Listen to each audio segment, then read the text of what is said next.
បាទពុកម៉ែបងនេះបាទស្វាគមន៍សាជាថ្មីបាទមកកាន់តម្រុយឆ្នោតសុកបាទសម្រាប់ថ្ងៃទី24ខែ6ឆ្នាំ2026បាទ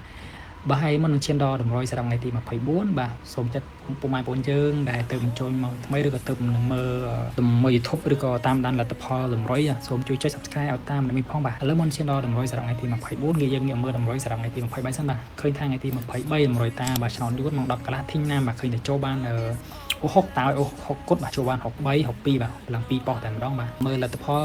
ម៉ោងហូសូមដល់បាទហូសូម៉ោង11:05នាទីបាទឃើញថាតម្រុយតាចូលបាន62អូដែរបាទ6គត់ចូលបាន62អូហ្នឹងឲ្យសាប់តម្រុយលទ្ធផលឆ្នោតយួនហូសូបាទម៉ោង11:05នាទីបាទឥឡូវយើងមើលលទ្ធផលម៉ោង1កន្លះឆ្នោតយួនទីណាំដែរបាទឃើញថាម៉ោង1កន្លះចូលបានអូ6ដែរបាទចូលបាន69 68ឡើង2ប៉ោះតែម្ដងបាទសំខាន់ណា3លេខស៊ី1លេខទៀត405បាទម៉ោង407បាទស៊ី1លេខបាទបាទមកនេះឥឡូវយើងមើលលទ្ធផលសម្រាប់ឆាប់យួនហូសូម្ដងបាទហូសូឃើញថាចូលបានអូដែរបាទបានអូចូលបាន63និង62អូបាទបាទប្រហែលនេះឥឡូវយើងមើលឆ្នោតយួនម៉ោង2កន្លះម្ដងបាទទីណាម៉ោង2កន្លះឃើញចូលបានអូ6ដែរបាទបានចូលបាន62ហើយនឹង76បាទ76 62បាទចូល2លេខតែម្ដងបាទសម្រាប់លទ្ធតម្រុយថ្ងៃទី23ហើយម៉ោង2កន្លះបាទឃើញចូលបាន76និង62បាទឥឡូវយើងមកមើលហូសូម្ដងបាទហូសូម៉ោង3:05នាទីបាទឃើញថាចូលបាន76ទៀតបាទអញ្ចឹងចូលបាន76 78 2ប៉ោះបាទឥឡូវយើងមើលតម្រុយហូសូម្ដងបាទហូសូម៉ោង5:05នាទីបាទឃើញថាម៉ោង7ឃើញតម្រុយតាឃើញចូលទៀតបាទចូលបាន12បាទ12 2លេខត្រង់ភ្លឹងតែម្ដងបាទ12ហើយនឹងអូ6បាទចូលបាន64បាទហើយពុកម៉ែគ្នាបាទមើលម៉ោង6កន្លះម្ដងបាទម៉ោង6កន្លះឃើញថាតម្រុយតាចូលបានអូ6ដែរចូលបាន62ហើយនឹង3លេខ3លេខតាឲ្យ405ឲ្យមក504បាទបើសិនជាពុកម៉ែបងប្អូនយើងបានគុណបើកលុយបាទម៉ោង6កន្លះហ្នឹងបាទមើលម៉ោង7កន្លះម្ដងបាទឃើញថាម៉ោង7កន្លះយប់តម្រុយតាឃើញចូលបានទៀតបាទចូលទៀតបាទចូលបាន6អូបាទចូលបាន61ឡើង2ប៉ោះតែម្ដងបាទ61បាទ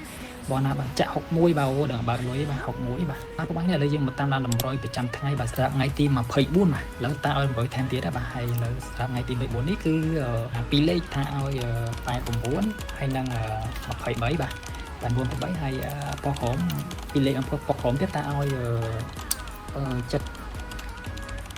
72ហើយនឹង38 38បាទហើយ72 38ហើយ3លេខតាឲ្យ6 8គុណបាទ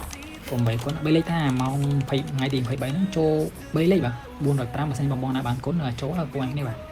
បាទឥឡូវ3លេខតាឲ្យ6 68ហើយ3លេខទៀតតាឲ្យ032បាទ032គុណណាបាទបាទហើយពុកបងប្អូនណាដែលគាត់អត់ចង់គុណក៏អត់គុណទៅបាទតែបើសិនជាយើងគុណក៏យើងចំណេញដែរខ្លាចចូលវាចេញលេខ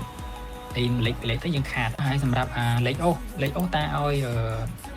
ឲ្យអូ70បាទ70អូបាទពុកម៉ែបងប្អូនយើងដែលបានមើលវីដេអូនេះបាទសូមជួយចុច Subscribe Channel តាម្នាក់ផងបាទដើម្បីតាមានកម្លាំងចិត្តដាក់តម្រុយប្រចាំថ្ងៃទៀតបាទពុកម៉ែនេះបើសិនជាពុកម៉ែបងប្អូនយើងនិយាយថាចង់ចាក់ឆ្នោតលេងកំសាន្តនេះអាចចូលគ្រប់តម្រុយឆ្នោតតាបានក្នុងគ្រប់តម្រុយតាគឺតាមានទទួលកត់ឆ្នោតដែរដល់គុណពុកម៉ែនេះតែគ្រប់ត្រូលតាកន្លងមកបាទជួនពោហេងហេស្នងលោកនេះបាទ